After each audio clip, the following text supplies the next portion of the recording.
Hello there, my name is Matt Phillips. Thank you for joining me today for my talk. What I'm going to talk about today is how to create compelling stories for B2B marketing and also for PR purposes. Before I crack on with that, a little bit of an introduction to me. I've spent most of my career working in the field of digital disruption as a PR. And I suppose there's three sort of chapters to that. The first was in the music industry, when it was going through this significant period of digital transformation, as has been well documented, the move from sort of CDs to digital downloading and now streaming. Then into media when I worked at the BBC for a number of years, as they too were transitioning from sort of linear TV broadcasting and into digital products. And then more latterly, working with startups and marketing services firms, a sector that, like many others, is also going through a significant period of digital disruption and transformation. And these are just sort of some of the brands that I've worked with. But I worked at an agency for a couple of years before setting up PPR in late 2017. Here's the sales pitch, if you'll forgive me that briefly. We're a managed PR service for specifically for startups and scale-ups. Whose budget sort of fit between two and £5,000 a month. There's three bits to our business. The first is the freelance network. We handpick good freelancers who we know can deliver the job for us, to work with us. But we're not really a marketplace. We're a managed service, because in addition to the freelancers, we also have what we call our sort of sector experts, who really understand the markets in which they're operating. So whether if it's technology and they will operate in the media sector or pharma or fintech, wherever it may be, we have a team of experts that are focused on that market, that provide that sort of balance between the freelancers and the central team. And then finally, that's brought together by a central platform back office team that do the sort of the general things that are not very specific to each central vertical. So things like sales, marketing, so on and so forth. And that's all underpinned by technology that makes it easier for the network to connect with each other. So if you think we have our kind of internal kind of Slack meets Monday for PR people, but also a number of tools that we're developing that make the process of doing PR a little bit more efficient and effective, so that we can bring freelancers into that network affordably. And then the final part of that really is the way that we choose to deliver our service offering, which is pay as you go. So you can think of it as rather like an oyster for PR. The difference being is that we don't operate on a retainer basis. So clients will top up at the beginning of the month, depending on what their budget is, but we only bill for the work that we deliver as we deliver it. So like an oyster for PR. So a bit of context there to the talk today. What I wanted to cover was three things really. First of all, defining your personal brand. And this is a little bit about how do you capture the story that you can tell as an individual, and how that relates into PR and into marketing. And a bit of a framework for that. I did do a talk for digital leaders back in June, where I expand on this a little bit more. Today I'm going to try and rattle through this bit a little bit more quickly, but this is the bedrock, the messaging bedrock, in order to do PR and marketing. What I wanted to focus on mostly today actually was the practicalities, which is kind of how you get ready, how you activate your messaging once you've settled on it, and how you use that to engage your audiences, whoever it may be. So that's sort of about getting the groundwork and getting ready and getting prepared. And then finally, it's the day-to-day doing of the work. It's the practicalities of what a day-to-day operation might look and feel like, and how to do that. So with that in mind, I'll start with personal brand. Firstly, a word about Simon Sinek, and I do like a bit of alliteration, and it could be argued that I'm a bit of a cynic. But what Simon Sinek does brilliantly in his book, I'm sure many of you are familiar with, Start With Why, and indeed the TED Talk that he gave back in 2014 is well worth watching. It's a sort of a framework for leadership, and his central premise is that actually you need to put the purpose of the organisation, its real purpose, why it exists, at the heart of your leadership story in order to bring people with you. And I think that's very, very sound advice. And that's more important, very much so, than the how, which is essentially what are your values, what belief systems you bring into it, kind of the how you go about delivering what you do, and then finally the what, the mechanics, the nuts and bolts of the service that you offer and stuff like that. I think it's really important for defining a leadership story and defining a brand, but it had its limitations. Primarily because PR is very different to marketing and company corporate branding. And the reason for this is quite simple. Branding and marketing traditionally focuses on the self as an organisation. So it's, what does our brand stand for? What is our place in the world? What is our unique proposition? Where do we fit in our market? And it's a little bit insular in how it's defined and framed. I'm not saying that branding is blind, marketing people are blind to the outside world. Of course they're not. But this is primarily about what we want to say at one end of the spectrum. It's about what we want to say, the messages that we want to communicate. And then on the other side, you've got the journalists, which aren't really interested in all of that, in truth. They're less interested in brands. They're more interested in issues and in people and what's going on, what's happening right now. But there is a point in the middle at which those two things come together, and that's what the PR story is. And I'm going to talk a little bit about how to construct a PR story. So what do audiences want to hear is the first point, I guess, to start with.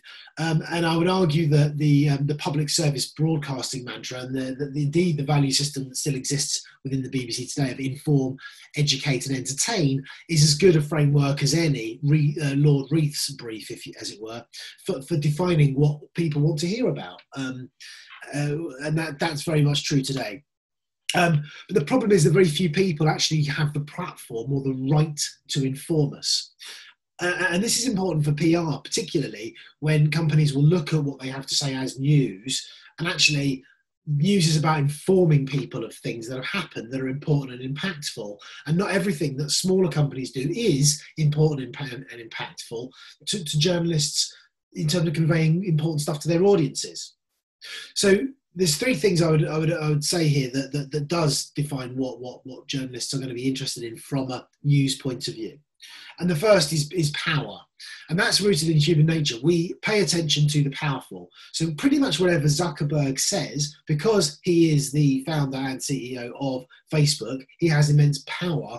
And therefore we pay attention, and therefore he gets a large proportion of media coverage, and as does his company. The second point is reputation. When you have a reputation for delivering things consistently and competently and within good character, then you build a good reputation. Eileen Burbidge is a great example, the founder of Passion Capital. She is known for, as a VC, for consistently investing in good companies and helping them grow. So that's consistency and competency. But equally, it's about character. Eileen is known for supporting female founders in particular, which is why she gets a lot of media attention, because she has a good reputation, bluntly. And then the third thing is presence. And that's just being visible and being seen regularly, because journalists will go to sources that they know and recognise and have seen. So even if you're not particularly powerful or necessarily have a great reputation, if you're seen, you have a better chance of being approached again. And I use the example of myself here somewhat flippantly. This is a still from when I was invited onto Channel 4 News to talk about music piracy. But in doing so, I was relatively young and early in my career, and far from being a sector expert at that point. What I did have was presence, because I'd done the hard yards as a spokesperson for turning up for lots and lots of different interviews and so on and so forth. I'd built a bit of a personal brand as far as the journalists were concerned, which is why I was invited on. That said, I also was in a relative position of power because I was representing the record industry, i.e. big companies like Universal at the time, EMI, and Sony and so on and so forth. So therefore I had that gravitas of the role that I was in rather than me personally. The reason this is instructive is that unless you're already in this position of having power, visibility, or reputation, it's very, very hard to attract media attention and therefore get PR and be seen as a thought leader and so on and so forth. The one lever that you can pull as a relatively small brand, or just when you're starting out, is presence, and by increasing your presence, which is why I'm focusing on that today. So I'd like to propose an alternative circle to Simon's Simon Sinek's golden circle for your messaging that I will talk about briefly today. As I said, the previous talk I did for digital leaders, I would urge you to have a look at that. It's on our website, which I'll share the details at the end, where I do expand on this a little bit more. But I'll just rattle through this for a few minutes to explain what I'm talking about. So the first is your personal story that sits at the heart of all of your communications. The second is the customer story, which in effect makes that personal story relevant to your customer audience, or the people that you're trying to reach. If you're not in a commercial role, it might be a politician, or it might be you're trying to influence some other audience. And then finally, it's the PR story, which makes that customer story topical and relevant for the journalists you want to write about.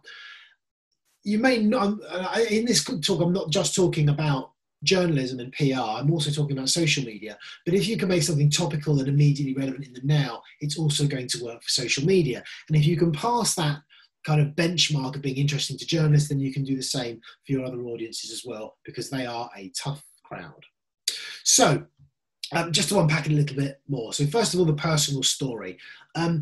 This is the platform for all of your messaging and branding. And it's it's an evergreen story that sort of exists forever. When you've written it down, it's pretty much consistently true. And this is a good, useful tool and exercise to do. And there's a couple of things that are important and instructive about this. First of all, it gives you authority. So it sort of defines kind of what it is you have to bring to the debate and why people should listen to you. And it also is that mechanism through which you can channel the brand, particularly when you're a company founder. So this goes back to actually Simon's circle, which is start with why. If you're a founder, if you can talk about your personal drive and how you've brought that to life through the vehicle that is this company that you've launched, then that's very, very powerful.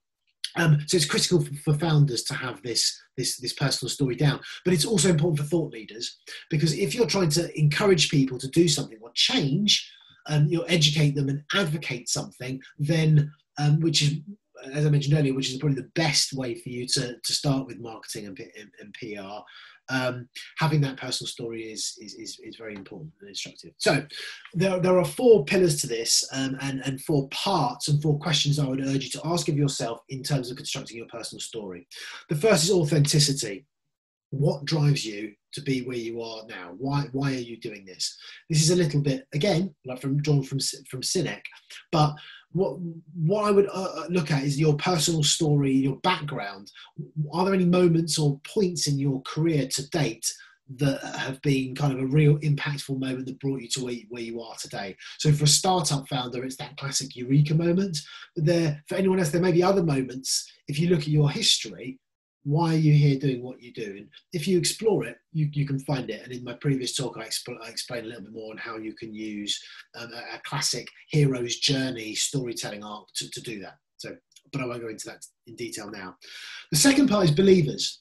A, B, C, D, I'm going to take you through. So the believers are the backers. It's not only proof that you have personal authenticity, but it's the fact that other people believe in you, because as human beings, we need to see that other people support this person. It's just our tribal instincts. So having backers, having third-party endorsement is very, very powerful and impactful. So your believers, your backers, may be your customers, it may be your investors, it could be an array of other things, but people that believe in you, it's important to have proof and evidence and people that are prepared to back you.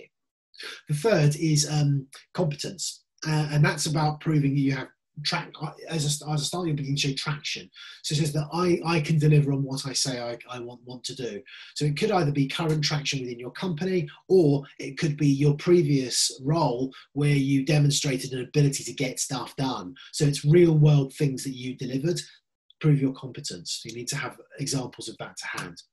And then finally, it's destination. This is perhaps the most important of the 4, which is where are you taking us? if I'm educating you about something, to what end? Where are we going? What's the destination? Where are you taking us?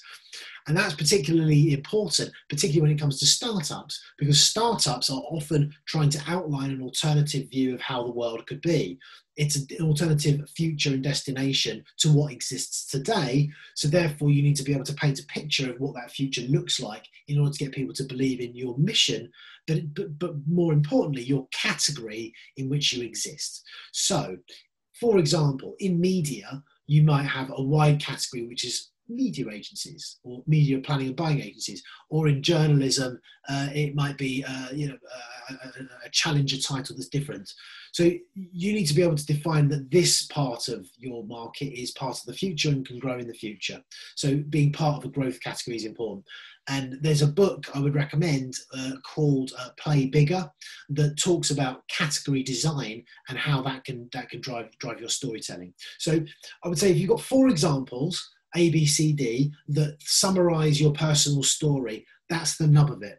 And you need to be looking to bring that out, those examples out, and talk about those examples at every opportunity that you can in order to make people believe in you. And that's your personal story. Then around that comes your customer story. And the customer story is what makes all of that stuff relevant to the audience that you're talking about. These are also quite long-term messages, and we construct these at PPR in order to be able to capitalize on thought leadership and events, which I'll talk about in a second. But they're generally consistent through a period of time, because you can't just turn up and say to an audience, "Oh, we're here, we've got a story for you," and they absorb it, they take it on board, and they act. You have to build things over time. So you have to look at over a period of time, maybe a year, at how you're going to continually get your message across to that audience, to keep your message consistent and repeated. And this is how you create a consistent, repeatable message that you can then tailor to events. So it captures, in other words, the point of view. And it's important, yes, for business leaders, but it's also important for expert commentators and topical experts within the company.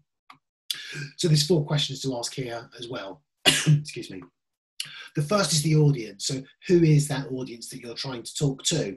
And I would define it specifically. An audience is not brands or airlines. That's too broad. You need to be quite specific about who this person is. And it's not just ABC ones. It's not just a demographic segment. It's this kind of person who does this, and it's like a persona. So outline who that is. And it's important to outline the persona, because when you're writing your or tailoring your story to an event, as I'll talk about in a minute, we need to be able to see ourselves in the story. So that's why, again, the audience written down is particularly important. The second is the arc. That's the journey, the from to in the story, the change that's happening to that audience that you need to be able to articulate. So digital transformation is a change that's affecting everybody, but it's likely that your audience member there'll be a change external to them that is influencing and their behavior and their thinking and so on and so forth. That's called the arc, and that sets the context. The third one to write down and think about is the action. Specifically, what do we want this person to do? And from a marketing perspective or a sales perspective, that's obvious. It's buy my product. But that doesn't work for journalists. So you have to be a bit more broad about it. And again, if you're looking at education, it's like, well, what's the test? If I'm sort of talking to you about problem and solution, how do I know that I've got the problem? What is the test?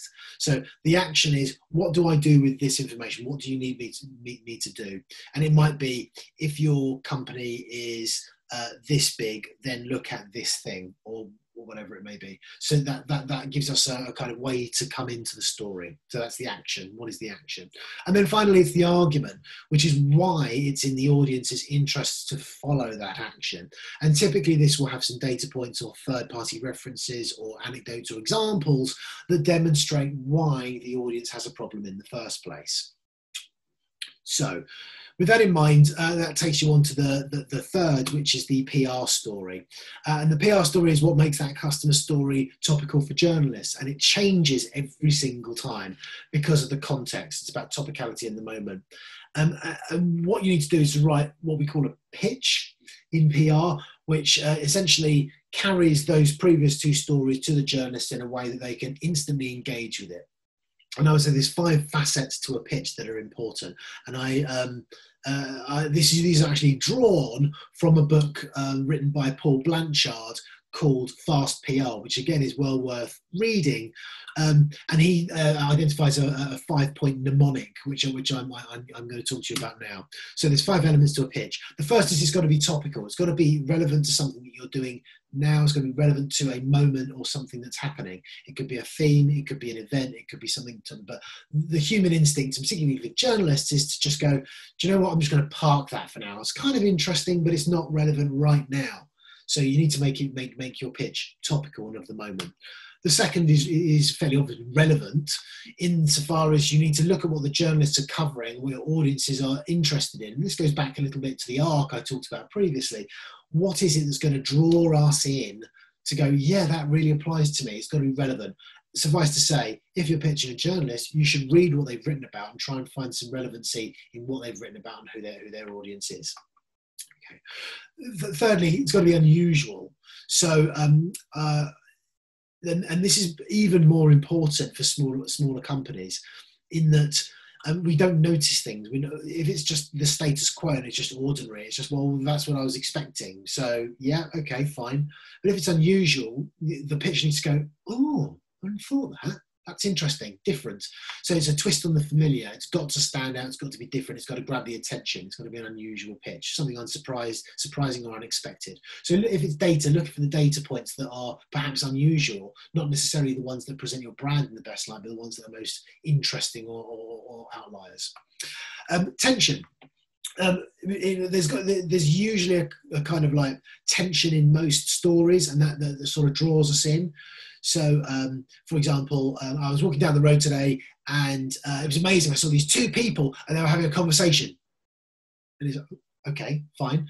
But I saw these 2 people, and they were having an argument. It's like, oh, what was the argument? You know, you get a sense of tension and friction, and it's that clash and change and feeling that something's happening that is important. So there's always a tension between the story, and it might be David versus Goliath type story, or it might be something on the edge and that drives the emotions. So think about tension and putting tension into the story. You need to feel that in the pitch. And then finally, and possibly most importantly, there's the humanity in the pitch. It's got to be relatable to real people. The more it's in the abstract, the harder it is to read. So data, it's as Paul puts it, don't talk about this thing being 200 feet long. We talk about like 3 double-decker buses or whatever. So bring real life examples into it, but also mention real people and things that real people are doing, and that also brings to the story particularly powerful people who the journalists have heard of. So think about the humanity in the story. So that's the sort of the broad framework. I want to now move on to talk about the practicalities of how you can bring that story to life. Some of the things you should do to plan and prep before you start really engaging in social media and PR. And then the second part to build on the kind of day-to-day operations of it. This is more social media skewed, but some of this will be instructive for PR as well, I hope. So getting set up, first of all. The first thing I think is to set business objectives, because there is no point in doing marketing, PR, communications without understanding what business objectives sit behind the need to do it in the first place. So I'm think about that. I'll write that down. What objectives could be served first and foremost. And it's business objectives. It's not just get 1,000 views. These arbitrary clicks and whatnot are relatively meaningless unless they're directly attributed to a specific business objective or outcome, whether that's sales or brand building or visibility or whatever it may be. What should you measure? The age-old issue of how to measure branding and attribute value to branding is an ongoing issue in PR and indeed in advertising, because how can you attribute one single billboard or TV ad or PR article to a sale? You can only model it because you can't measure the clicks. That said, there is a rule of thumb that says about 60% of your investment in branding and PR should be in the what you call the upper funnel bit, the branding, with only about 40% in the lower funnel stuff, which is about converting and sales. So, but either way, a measurement of some sort, of some description, is something to think about right at the start, and obviously related to the objectives. Then third, what tools are right? This image here, there are an array of PR tools that are out there that can automate parts of the process, that are part of wider sort of marketing automation platforms and so on and so forth. I would have a look at the tools that are out there, assign a budget for those tools, because they do save time and money, but decide which ones are right for you. Some of them are a bit, you might feel a kind of a sledgehammer to crack a nut. They might be really, really expansive platforms that are very expensive, whereas there are other sort of freebies that are around available. PR Stack is something that's worth Googling to find out a bit more about some of the tools that are available in PR and marketing. And then you need to move on to, and this is the most important bit really, it's kind of who's on the team. And identifying people that you feel are best placed to do external communications. The first point I think to make here is it doesn't necessarily have to be the most senior people in the organisation. And this will depend on different people's roles. It will depend on different people's personalities as to who is selected. But here are some questions that you might want to ask in identifying who are the right people to speak. So who is an expert in their field? If someone has a particular niche expertise that is particularly relevant to the business, I would be encouraging that person to have some kind of external role. Who already has a profile. If we're talking about personal brand building, if you're starting from scratch and you don't have a network and you've never been heard of before, it takes a while to build up that reputation. It might be that someone in the organisation already has a profile, and then you can leverage that, and they can be a real asset for you. Who has external relationships? This is particularly important because if that person is charged with engaging with people outside the company for one reason or another, then it makes sense to put that person out there in the wild, as it were. So think about who has those external relationships. But a lot of it is about personality and who wants to be visible. That some people will shy away from wanting to put themselves out there. Others will be really, really keen. So I think, I suppose, don't try and push water uphill. I would try and work with the people that particularly want to do it, because you'll find that they'll be more engaged and easier to bring with you. Diversity, really, really important. For example, the BBC has a 50% quota at the moment, where 50% of the guests have to be female, which is an enormous opportunity for female spokespeople, because quite rightly there are not enough female commentators in business, and the BBC is doing their bit to try and improve that. But this is an opportunity for many companies. So I think look beyond the white, male and pale people in the organisation, and get more diverse spokespeople out there, because that's the media really, really want to hear from them. Notwithstanding the fact that in terms of presenting your own organisation to the outside world, and I'll touch on that later, it is important to have diversity within your company for so many reasons that are just not worth, don't have the time to go into today. But I think about that because that is a real sort of PR and marketing opportunity. And critically, who will run it? And the personnel involved is not just about the people that want to do the external communications themselves, but it's also about finding someone essentially that can help coordinate and do the measurement, run the platforms, and bring people together. Usually it's someone in a marketing role. It might be an office manager. It could be anyone with an sort of administrative function, but someone to keep track of what's going on and who's doing what, to keep it ticking over and keep it going is really important. So based on that, I would say who's on the team? Definitely the business leader. I mean, the business leader has to be visible, because there are some media opportunities that only they can do. Secondary to that, you've got your expert spokespeople. So they're experts in their role, experts in their field. Definitely work with those individuals. Thirdly, it's people with external relationships, because that will help them in the course of their business. Then there's the people that might be sort of charismatic individuals that don't necessarily have an external role, aren't very senior, but might be really, really, really good, and particularly diverse voices as well. So I would look at that to assemble a bit of a team, and critically who will run that team. Um, so obviously, if you're putting these individuals out there, you have to make sure that their profile looks really great on the platforms that they're on. So I use LinkedIn as an example here, but equally it's Twitter biogs, it's their profile on your own company website, and so on and so forth, because they are an extension of your brand. So it is important that they present themselves in the best way. I use this example here of this chap who's clearly not put much thought into his photo, but when you have an external, getting these things right is going to be important. So some questions that I would be looking to ask internally: do we have good photos? It's really important. Blurry ones, I mean, lots of us set up on LinkedIn years and years ago and haven't updated our profile, but had to have a good high quality image that's quite wide angle, looks good. Is there header imagery? So this is the imagery that goes around our personal profiles, having that kind of banner image, getting one that either reflects the company or whether it reflects their personality or something else like that, is good to have, because it implies that just by it being there shows that you've thought about presentation and put an effort into it. So it's worth doing that. Expertise versus job title. The default is when we put in the about line, the first line is about what our job is, our job title, and actually I would argue that if you're positioning yourself as an expert, your job title is probably quite transient.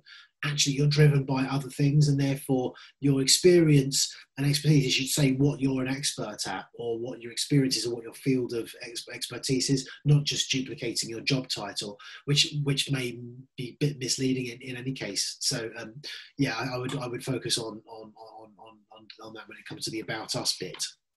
And then in addition, about, so the about is the sort of section that says about you. It doesn't need to have a CV in there. You don't have to go through everything that you've ever done in history, but you kind of need to summarize it down. And I would use the cues that you created when building your personal brand to sort of tell a bit of a story about yourself. So I would put that in there, your personal story. And this is a bit of a pet hate, but I would avoid self-stating character traits. So saying things like I'm a motivated individual, or I'm a team player, or I'm bubbly or enthusiastic. These are kind of transient moods. I wouldn't go. It sort of reads like fluff, as if you've got nothing else to say. I also think that it doesn't look great when you're sort of describing yourself as that. It's better to have other people describe that and let that personality come through in other ways. So I would be quite perhaps factual in terms of describing what you've done, and talk about real achievements rather than sort of personality traits. Also on there, I think when you've got your profile, use of video, a little video to sort of say what you're about, to, again, capturing your personal story, why I'm here, what I do, is quite useful, because people find that quite engaging as well. And also connect versus follow. It's a bit, you'll notice that some people have follow rather than connect. It's a default on their LinkedIn profiles. Follow implies I'm a thought leader, and therefore you want to follow me. Doesn't mean to say you don't connect with people, but it might be it can project a different kind of image of how you want people to engage with you. So you can change that in the settings. So it's worth having a look at that too. Then you need to check your wider digital footprint. And this is all of the profiles that might exist. This is probably more specific to the brand, but also relevant to you as well in terms of your own personal branding. So look at the references online. So lots of companies have Wikipedia pages. Make sure that they're up to date. Some people are fortunate enough to have Wikipedia pages for them. Wikipedia is obviously very well spidered. It's a great for SEO, so it is obviously a focus. But part of the problem with it is it can be altered and changed. And the point I make here is about the first law of thermodynamics is do not talk about thermodynamics. The point being is that these can be changed, so it's worth keeping an eye on that. So look for are you on Wikipedia? What does that look like? Website, your landing pages, are they sort of ready to attract attention? Once you've attracted all the attention, that you're hopefully going to be bringing in, where are they coming to, and do they reflect you and the brands correctly? Other things like sort of Crunchbase, old social media profiles, trade bodies where the business is a member. Often those biogs can date. Old logos can be used, and it just doesn't look very up to date. Similarly, directories that may exist. So that digital footprint is quite important to sort that out. The third is topics, and it's identifying what topics are going to be important for you as a company and for the individuals within it. And here I've got a bunch of quite suggestions as to how you might build out your topics. I would say in most people's world, there are what you would call mega trends. So in the world of technology, I would say the mega trend is like blockchain, or as I touched on earlier, whereas a micro trend is specific to your market. So there'll be tech trends specific to, say, travel and retail that aren't relevant in others. So you need to look at macro trends and micro trends and build a bank of hashtags that allows you to make your posts findable when you do them. So here's some things that you should be really looking for. What I'm outlining here is an approach that sort of says, first, go out and search, do some searches to build up those hashtags. But you'll also find that within the social media platforms, as you're doing your searching, the algorithms will serve up other relevant content that might give you other ideas as well. So firstly, look for journalists who cover your sector. Look at what they're writing about, look at the topics, look at the hashtags they use in terms of sharing their posts. Leaders in the industry, your peers, your challengers, people, companies around you in your competitive set, or perhaps who are ideologically similar but in a different sector, look at what they're talking about as well. There's things like consultants, famous consultants or well-known consultants in the sector, non-execs, investors. Look them up and what they are talking about to give you an idea of what the conversations are. Similarly, authors, academics, such as Simon Sinek, I mentioned earlier, conferences, events, so on and so forth. Trade organisations, trade bodies. Look up their profiles, what are they talking about, to build that bank of hashtags. There are also tools out there that can help recommend specific hashtags, such as Hashtagify and right tag. So there's tools as well that can help you build up that bank, and you'll find, just capture it in a spreadsheet, you'll find that you'll build up those terms sort of quite a lot. And you can also measure how much those hashtags are used by other people, which obviously using terms that other people use increases the likelihood of you being found when you're talking about them. So build up that bank of information. And also the topics and discover features within platforms like LinkedIn are very useful. So that's the sort of the prep. Then moving on to the getting it done, the actual activation that's really important. I'm going to give you some sort of pointers there as well.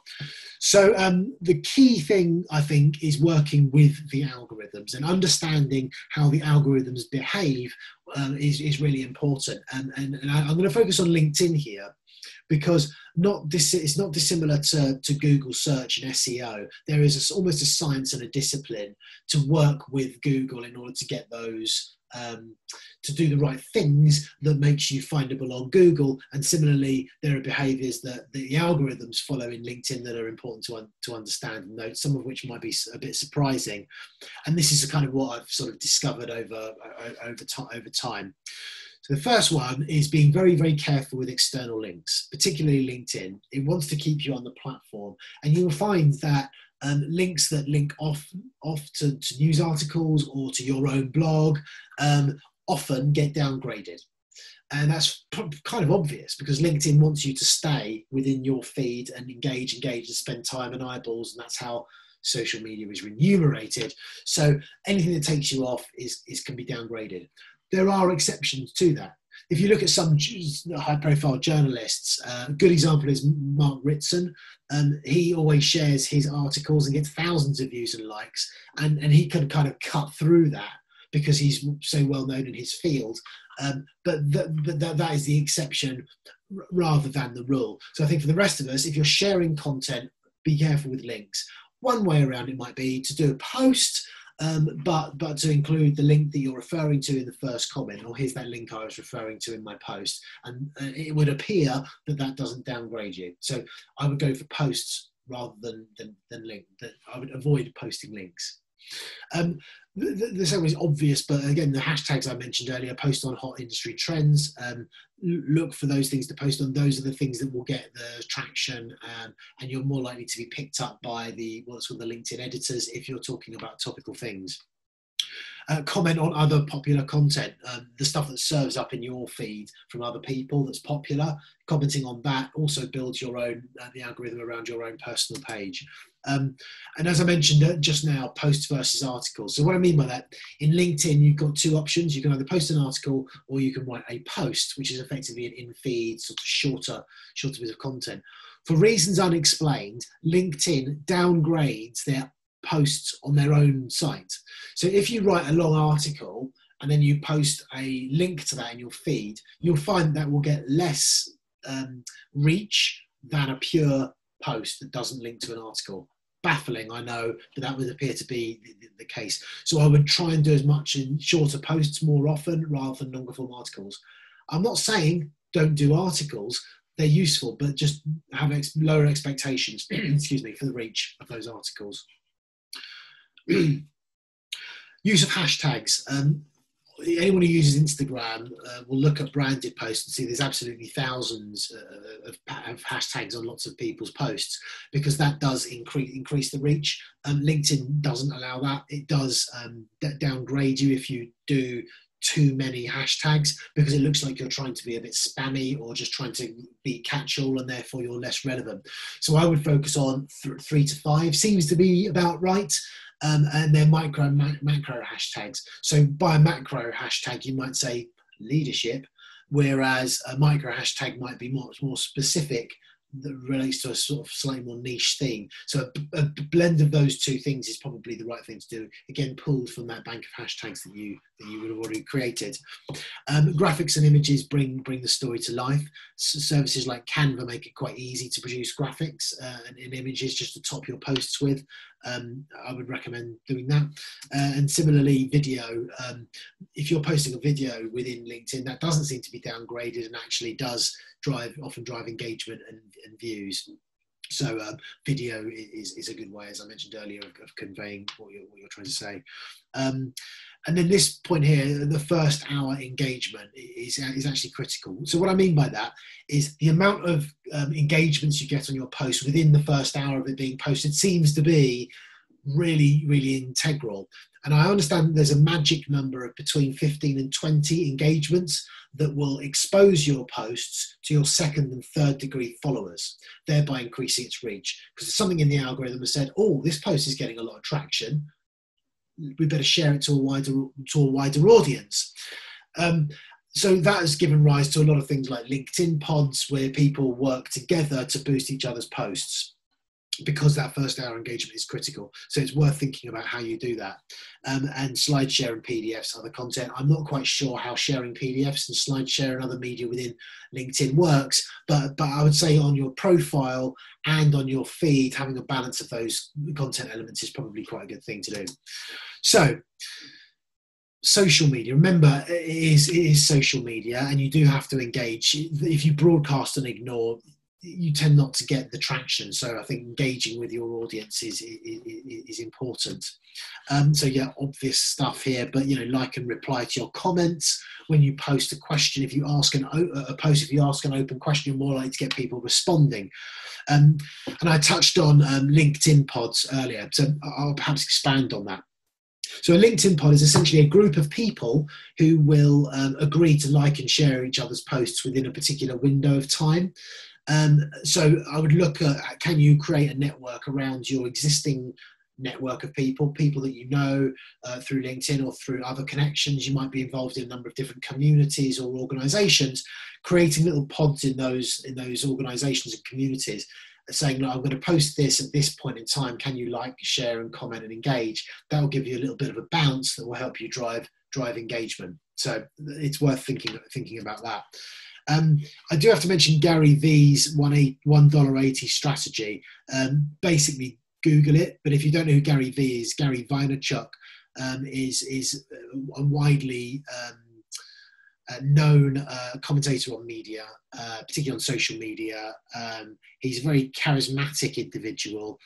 He's a bit of a Marmite character in truth. Some people love him, some people hate him, but he is very successful. So, there it is. But one of the things he talks about is his $1.80 strategy. And what he says is, if there's 90 posts that I'll look at on LinkedIn or Instagram, and I'll chuck in my 2 cents to each of those, which adds up to $1.80. So whether it's daily, weekly, or whatever, if you give your 2 cents, just a little, think this, think that, interesting, whatever, a little bit of engagement, a little nudge, that will help build your following and your profile. So that's worth looking at as well. So there's a longer post on it if you Google it. In terms of engagement, tagging people using the feature is an obvious one, particularly when you're referencing other people's work, or that works well. And obviously, them seeing your article makes it more likely that they will engage with it as well. Join and participate in groups. Similar, as I mentioned, there are lots of groups on LinkedIn. And sort of when you've created content, use it a lot. Cross-post it, retweet it, repost it. Particularly on Twitter, you can retweet your own tweets a number of times, and that's kind of okay. It's not seen as spamming because of the nature of how Twitter behaves. It's very much you have to be there in the moment to have seen it. And although Twitter does have near the top of your feed now an algorithm for posts that are kind of more popular, as well as the promoted ones, just retweeting does increase your visibility of that being seen. And similar to the LinkedIn pods idea, emailing social links to colleagues is a good way to bump up the engagement a little bit. So, but it's about habits. So I think all of this stuff takes time. So you need to firstly allocate a bit of time in your week, in your rhythm, to be able to do the writing and the engagement. But getting into the habit of writing is highly recommended, because it is quite hard to do, even for natural writers, because it's one of those things we often don't find the time to do. And it's worth doing, because not only can your tweets and your posts can be expanded into longer form opinion pieces that can work on your own blog, but also can be submitted to publications as op-eds or letters or whatever it may be. And these are a couple of examples here of op-eds. And for smaller companies in particular, this is more on the PR side, op-eds are a really good way of getting coverage, because if you've got something interesting to say about a topic, you don't have the right to break news necessarily, but you can comment on issues and bring a new point of view to the issue. So that's what an op-ed is. A lot of it is about habit. So the op-eds you're not breaking news, as I said, but they are topical. Between 400 and 800 words is about right for trade publications, but they do tend to vary. And if you put them on LinkedIn or Medium, you've got a bit more latitude to write longer posts than that. I'm told that LinkedIn likes longer posts that sometimes up to 1,000 words if you really want to expand on it. Similarly, Medium is a good platform for that. So with all that in mind, some of the points about sensitivities and deciding what to post and comment on. And I talked about diversity a little bit earlier on in terms of your spokespeople, but I would be very careful with sensitive social issues. And I would, particularly as brands are taking a stand on these issues. And I cite this example. I mentioned Mark Ritson earlier, but he wrote this column back in June about Nike, through Travis Kopernik. Has always taken quite a high-profile stance in sort of supporting black rights and diversity. But when they took a stand on Black Lives Matter after the tragic murder of George Floyd, they got a lot of criticism on it, because so you're saying you do want to talk about diversity, but yet look at your board. There's no diverse voices on your board. So, who are you to preach to us? So what I mean by that, I think the instructive piece is just be careful with sensitive issues, particularly if your talk is not backed by real action. So is that cause at the heart of what you believe in or what your brand stands for? And if it's not, I would tread carefully. So as I say, it works really well for the purpose-led organisations and people working for those organisations, but less well for others. and don't get involved, I would say, unless you have something really specific to contribute to.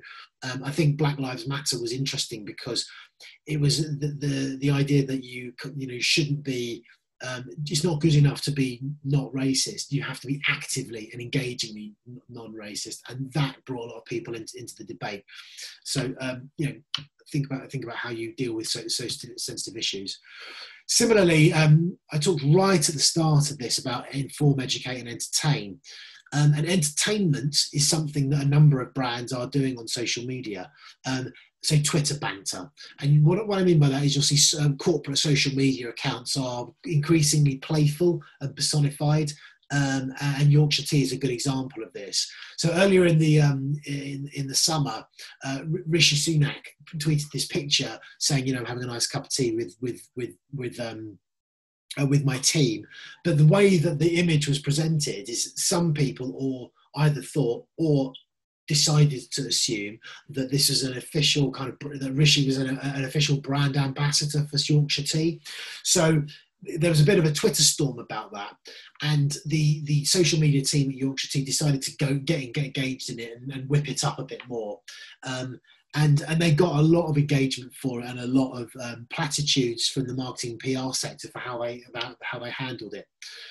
I think it was a bit glass half full for me. I'm not necessarily sure that fighting Twitter trolls is necessarily going to help sell Yorkshire Tea or enhance your perception of the brand.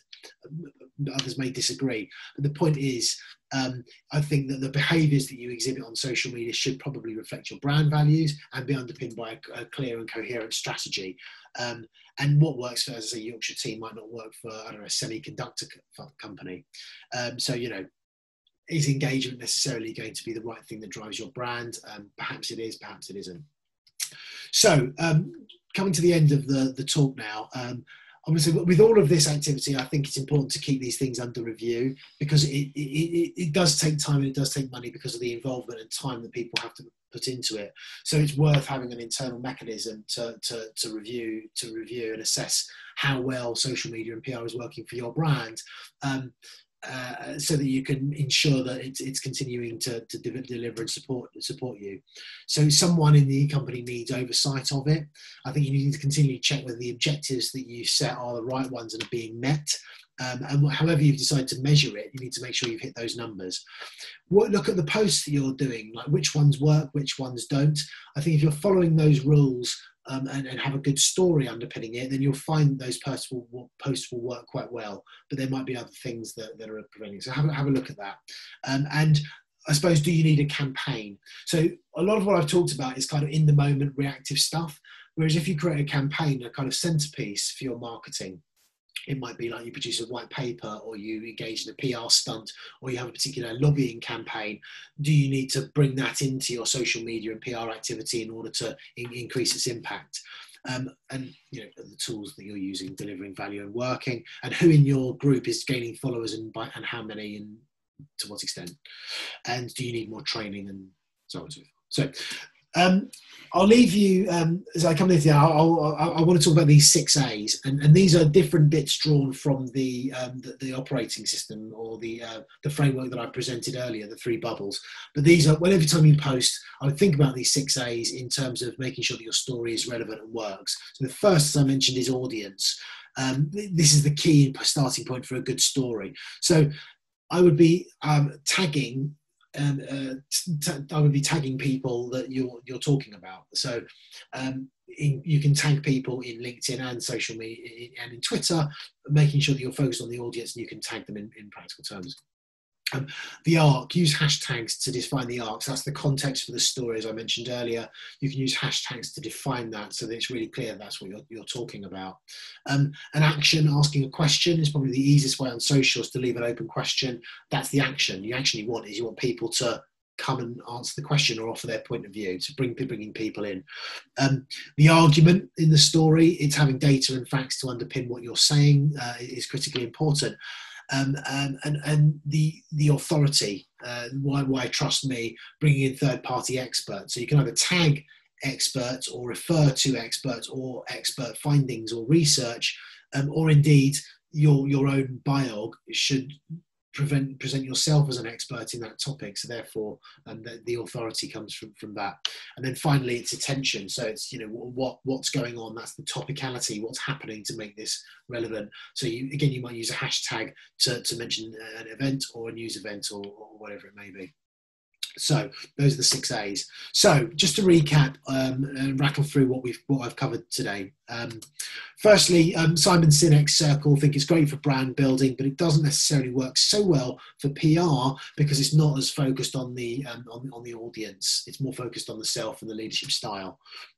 Inform, educate, and entertain. The Wreath Brief is a great framework for producing stuff that the audience is going to be interested, but because you lack that power yourself and your news may not be newsworthy, think about your personal brand, how your personal brand relates to the customer story, how the customer story then relates into PR. So 1, 2, 3, that's the circle I was talking about. When embarking, look at objectives, look at tools, look at measurement before you get set up. Identify the right people. And also assess your existing digital footprint to make sure that the content that's on the internet reflects you and your brand correctly. Find hashtags, do your research, identify the topics that people are talking about and the people that you need to follow. Know what the algorithms are and how they behave and work with them, not against them. So not posting links to external sites on LinkedIn, for example, is a key part.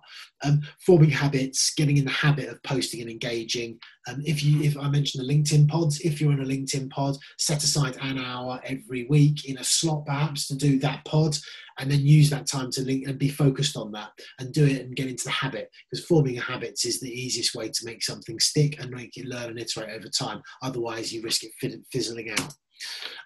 Careful with banter, humour, sensitive issues for obvious reasons, and then just review it. Keep it under review all the time in order to operationalise it.